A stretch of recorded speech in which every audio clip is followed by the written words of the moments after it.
유시민 칼럼. 비례 위성정당 문제에 대하여. 유시민의 관찰. 2022년도 수출 세계 챔피언은 중국이다. 수출 점유율이 세계 수출 총액의 15%에 육박했다. 2위 미국의 점유율은 8% 조금 넘었고 3위 독일은 7%가 채 되지 않았다. 원래 그런 건 아니었다. 중국이 시장경제체제로 전환해 국제 분업 시스템에 들어오기 전에는 냉전체제가 무너지고 신자유주의가 대세를 이루면서 미국의 수출 규모가 커지기 전까지는 오랫동안 독일이 수출 챔피언이었다.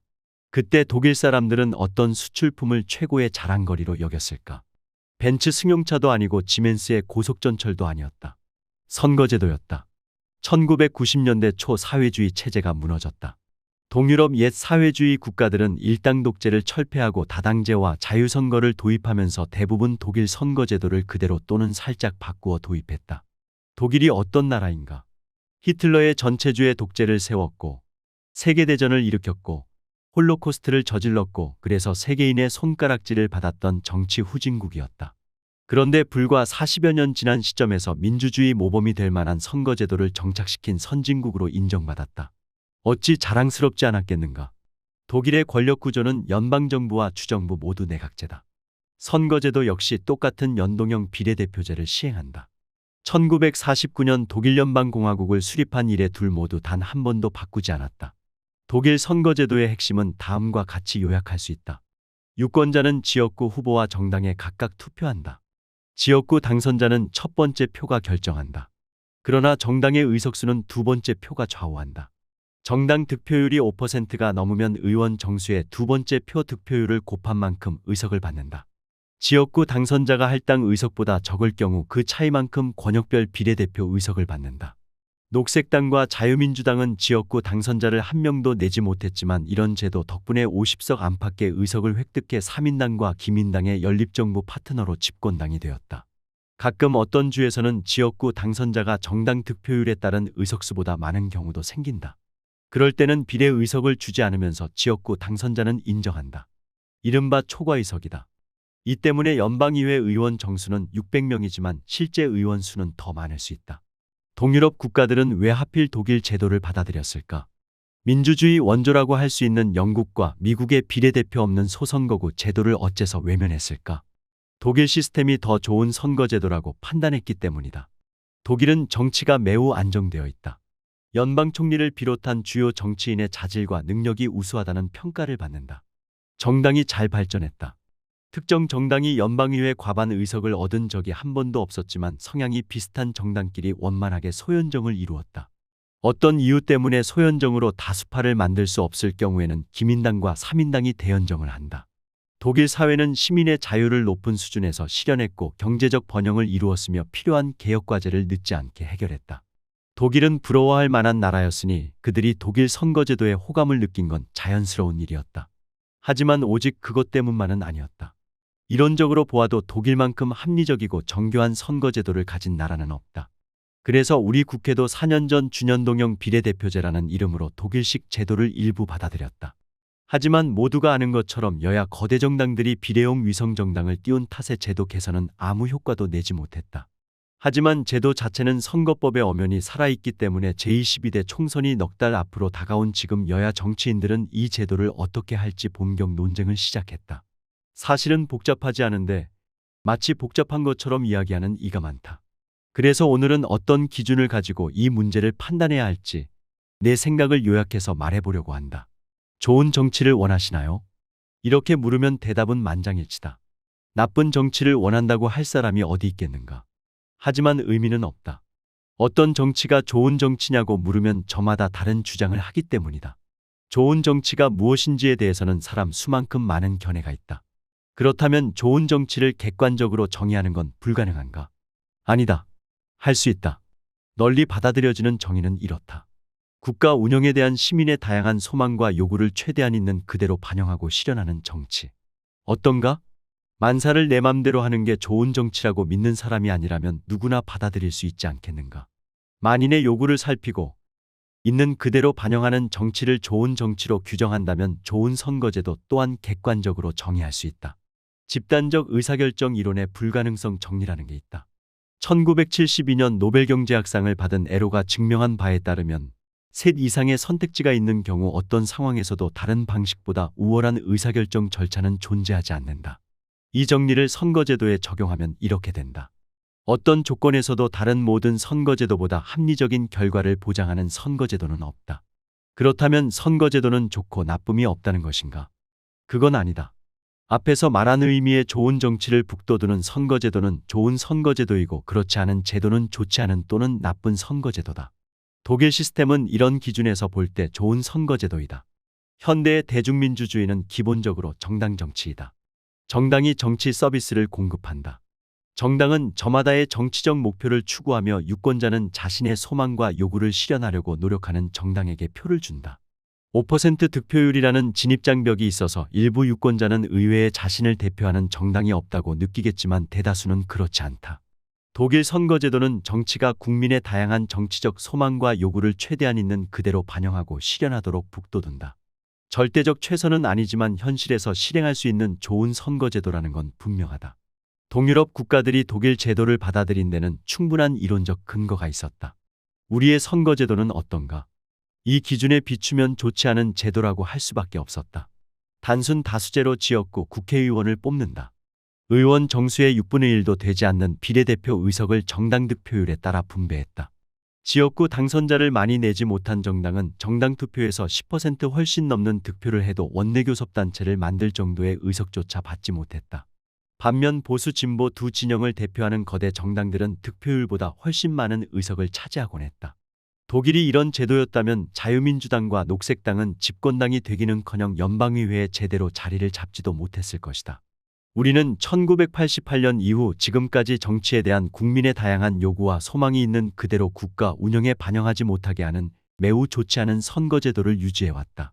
4년 전 민주당은 작은 정당들과 함께 국힘당의 반대를 뚫고 힘겹게 선거법을 개정해 준연동형 비례대표제를 도입했다. 지역구 당선자가 거의 없지만 정당 득표율 3%를 넘는 정당에게 비례의석을 우선 그리고 더 많이 배정하는 제도였다. 나쁜 선거제도를 덜 나쁜 선거제도로 개선한 것이다. 자기 당의 비례의석이 줄어들 것임을 알면서 한 일이니 칭찬에 마땅한 행동이었다. 국힘당은 연동형 비례대표제 도입에 동의한 적이 없다. 21대 총선에서 당당한 태도로 위성정당을 만들었다. 그 위성정당은 득표율 33.84%로 비례의석 19개를 차지했다. 민주당은 겸연쩍은 표정을 지으면서 한 발 늦게 연합위성정당을 만들었다. 그 정당은 득표율 33.35%로 17석을 얻었는데 당선자 몇은 각자 소속 정당으로 복귀했다. 그리고 그중 하나는 시종일관 민주당과 싸우다가 결국 국힘당으로 이적했다. 전투적 자유주의 성향의 열린민주당은 5.42%로 3석, 정의당은 9.67%로 5석, 국민의당은 6.79%로 3석을 받았다. 국힘당은 위성정당으로 얼마나 큰 이익을 얻었는가? 민주당도 위성정당을 만들었기 때문에 별 이익은 없었다. 지역구 84석과 위성정당 비례 19석을 합쳐 103석을 획득했는데 완전한 독일식 제도였다 하더라도 딱 그 정도 의석을 받았을 것이다. 민주당은 지역구 163석과 위성정당 비례 17석으로 180석을 획득했다. 더불어시민당 당선자 일부가 소속정당으로 돌아갔지만 열린민주당 3석을 고려하면 180석을 그대로 인정하는 게 맞을 것이다. 더불어시민당과 열린민주당을 포함해도 정당 득표율은 39%밖에 되지 않았는데 의석은 의원 정수의 60%를 받았다. 독일식 제도라면 120석밖에 되지 않을 텐데 득표율에 비해 엄청나게 많은 의석을 받은 것이다. 그렇다면 누가 손해를 보았는가? 정의당과 국민의당이다. 지지율에 비해 말이 되지 않을 정도로 적은 의석을 받았다. 국힘당은 이번에도 위성정당을 만들 것이다. 사실 굳이 만들지 않아도 진영으로 보면 크게 손해볼 일이 없다. 국힘당이 위성정당을 만들지 않으면 민주당도 만들지 않는다. 두 정당 모두 비례대표 후보를 등록할 경우 두 당을 찍는 정당표는 사표가 될 가능성이 높다. 그런 점을 알기 때문에 두 당을 지지하는 유권자의 일부는 자신이 지지하는 정당과 원내에서 긴밀히 협력할 다른 정당을 골라 정당 투표를 할 것이다. 다른 정당들은 저마다 그런 유권자를 끌어들이기 위해 원내 활동의 노선을 밝히고 경쟁할 것이다. 국힘당과 민주당은 그런 정당들과 22대 국회에서 연대 협력하면 된다. 그렇지만 국힘당은 위성정당을 띄울 것이다. 진영 전체가 아니라 국힘당의 의석을 늘리는 데만 관심이 있기 때문이다. 한마디로 정리하면 국힘당 비례위성정당은 내년 총선의 상수라고 보는 게 타당하다. 국힘당의 태도는 분명하다. 우리는 정당 득표율대로 비례의석을 배분하는 병립형으로 돌아가기를 요구한다. 민주당이 요구를 수용하지 않으면 위성정당을 만들겠다. 윤석열 정부를 지키려면 원내 제1당 자리를 되찾아야 한다. 연동형 비례대표제 도입에 끝까지 반대했던 정당으로서 당연히 취할 수 있는 태도라고 본다. 민주당의 선택지는 이론적으로 넷, 실제로는 둘이다. 이론적으로 생각할 수 있는 첫 번째 대안은 선거법을 개정해 위성정당을 확실하게 금지하는 것이다. 예컨대 비례대표 후보를 내지 않는 정당은 지역구 후보 등록을 취소하도록 하는 방안 같은 것을 생각할 수 있다. 지역구 후보를 내지 않고 비례 후보만 내는 것은 허용하지만 지역구 후보만 내고 비례 후보를 내지 않는 것은 금지하는 방안이다. 사실상 민주당과 국힘당에만 적용된다. 이론적 대안이라고 한 것은 실현 가능성이 거의 또는 전혀 없기 때문이다. 우선 국힘당이 절대 협조하지 않을 것이라 선거법을 개정하기 어렵다. 어찌어찌해서 국회에서 의결했다고 해도 대통령이 거부권을 행사하면 그만이다. 국힘당이 반대한 것을 대통령이 거부하지 않을 리 없다. 그러니 이 방안은 실현 가능성이 아예 없다고 할 수 있다. 두 번째 이론적 대안은 국힘당과 합의해 병립형으로 회귀하는 것이다. 민주당이 결정하면 언제든 할 수 있다. 그러나 4년 전 작은 정당들과 손잡고 신속처리 안건으로 지정해서 도입했던 연동형을 국힘당과 손잡고 폐기하는 것은 스스로를 부정하는 행위가 된다. 다시 말하지만 준연동형 비례대표제는 나쁜 선거제도를 덜 나쁜 선거제도로 개선한 것이다. 국힘당과 합의해 나쁜 선거제도로 회귀하려면 민주당 내부의 갈등과 분열을 감수해야 한다. 정의당을 비롯한 다른 야당의 비난은 불을 보듯 뻔하다.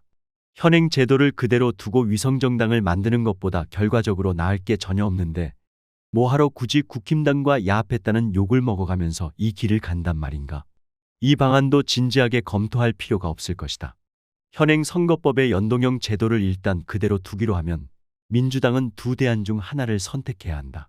민주당이 어떻게 하느냐에 따라 총선 결과가 약간은 달라질 수 있으니 이것은 변수라고 하는 게 맞을 것이다. 하지만 심각한 차이를 불러올 결정적 변수라고 할 수는 없다. 첫째 대안을 위성정당 노선, 둘째 대안을 자매정당 노선이라고 하자. 위성정당 노선은 간단하다. 민주당은 위성정당을 만들 만반의 준비를 한다. 국힘당은 당당하게 위성정당 설립 방침을 확정하고 작업을 시작할 것이다. 그러면 민주당도 독자적 위성정당을 띄운다. 조정훈 의원 같은 사례가 나오지 않게 하려면 연합 위성정당이 아니라 독자적 위성정당을 만드는 게 맞다. 출마하지 않는 현역 의원을 이적시켜 위성정당이 앞자리 정당번호를 받게 하는 것을 포함해 국힘당이 하는 것을 똑같이 하면 된다. 다만 민주당은 정당방위 차원에서 위성정당을 만든다는 사실을 분명히 하기 위해 국힘당보다 모든 것을 하루 늦게 하는 게 바람직하다. 유권자들은 어려움 없이 위성정당을 식별할 수 있다. 이미 한번 해봤으니까. 자매정당 노선은 조금 복잡 미묘하다. 민주당은 독자적 위성정당을 만들지 않지만 비례대표 후보를 내지도 않는다. 정당 투표용지에 국힘당과 마찬가지로 민주당도 없다는 뜻이다. 민주당 지지자들에게는 22대 국회에서 민주당과 손잡고 윤석열 정권의 폭주를 멈추게 할 정당들 중에서 믿을만하다고 판단하는 정당에 투표하라고 호소하면 된다. 비례대표로 영입한 인재와 불출마 현역 의원들은 원하는 정당으로 이적하도록 허용한다. 이 정당과는 합당하지 않으며 자매정당으로 원내에서 협력한다. 총선에서 둘 이상의 경쟁하는 자매정당이 나타날 수 있다. 그리고 그 정당들이 모두 득표율 3%를 넘길 경우 독자적 위성정당을 만드는 경우보다 더 많은 우호적 의석을 획득할 수도 있다. 나는 이것이 위성정당을 만드는 것보다 명분과 실리 양면에서 더 낫다고 본다. 다시 강조한다. 위성정당 노선이든 자매정당 노선이든 민주당의 선택은 정당방위일 뿐이다. 국힘당만 위성정당을 만들고 민주당이 비례대표를 등록할 경우 연동형 비례대표제의 취지와 장점은 다 사라진다. 선거 결과는 병립형보다 더 심각하게 민심과 멀어진다. 민주당은 그런 사태를 막으려고 어쩔 수 없이 위성정당 또는 자매정당 노선을 선택한 것이다. 절대 그럴 리 없지만 국힘당이 위성정당을 만들지 않고 비례대표 후보를 등록해 정상적으로 선거를 치른다면 민주당도 똑같이 하면 된다.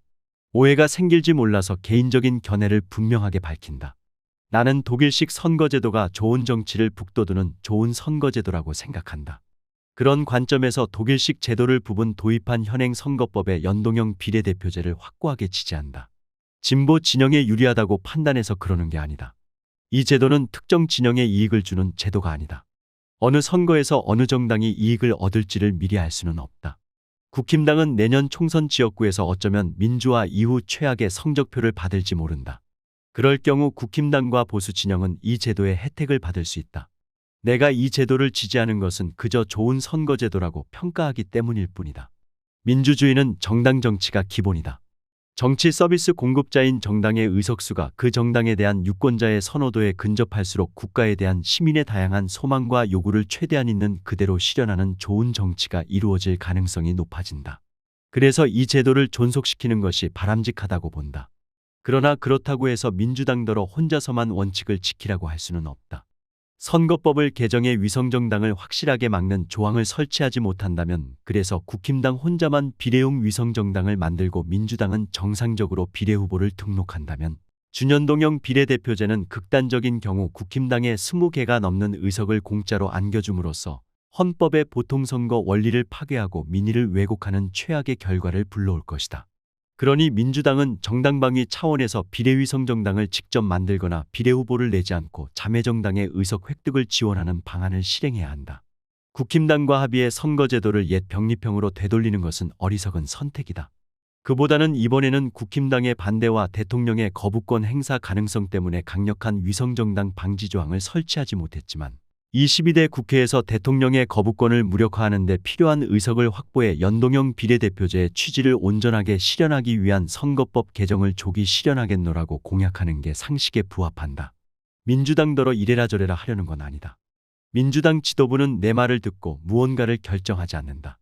민주당 지도부의 어느 정치인도 이 문제와 관련하여 의견을 물은 적이 없다. 그런데도 굳이 이런 말을 하는 것은 이탄의 의원을 비롯해 연동형 비례대표제를 살리자고 호소하는 민주당의 몇몇 정치인들이 안쓰러워서다. 그들은 이 제도를 통해 국회의 정치적, 이념적, 정책적 다양성을 높이고 연합정치의 관행과 문화를 북돋움으로써 우리 정치를 발전시킬 수 있다고 믿는 듯하다. 이런 믿음이 타당한지 여부는 논하지 않겠다. 그러나 분명한 것이 하나 있다. 그들이 진심으로 노력하고 있다는 점이다. 그들은 고결한 동기를 지니고 있으며 옳은 방향으로 나아가려 한다. 다만 목표를 이룰 수 있는 적절한 방법을 찾지 못했을 뿐이다. 그들은 반윤신당이나 반명신당을 마음에 품고 연동형 비례대표제를 지키자고 하는 어떤 정치인들과 다르다.